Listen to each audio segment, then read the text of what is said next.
बाजार तळावरच्या स्वच्छतागृहांच्या बांधकामावरती सातत्याने प्रश्न उठतोय। हो, स्वच्छतागृहाचं असं आहे की स्वच्छतागृह करताना आजही पाथर्डीमध्ये असेल किंवा कुठल्याही शहरामध्ये जागेचा अतिशय प्रॉब्लेम येतो।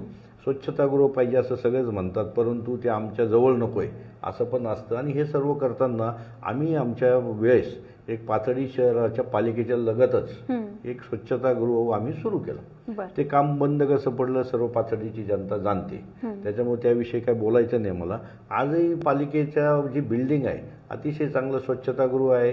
एक मध्यवर्ती आम्ही बाजारात उभारलेलं आहे। इकडे बिल्डिंग जे आहे झाले आपलं सांस्कृतिक भवन जे झालेलं आहे माधवराव निलय त्या ठिकाणी स्वच्छतागृह आहे आमच्या। काही एक जुनं जे स्टँड आहे त्या जुन्या स्टँडमध्ये स्वच्छतागृह लवकरच होईल, कारण त्या ठिकाणी तेथील लोकांनी तिथे ऑब्जेक्शन घेतल्यामुळे ते काम झालेलं नाही आहे। परंतु आमदारताईंच्या माध्यमातून ते लवकरच त्या ठिकाणी एक भव्य असं स्वच्छतागृह त्या ठिकाणी होणार आहे। कारण लोकांना एक माहिती आहे की काम कुठलं जर राहिलं असेल काही तरी फक्त आमदारताई आणि भारतीय जनता पार्टीच पालकमंत्री हे सर्व हेच करू शकतात, बस बाकी लोकांना याची खात्री आहे।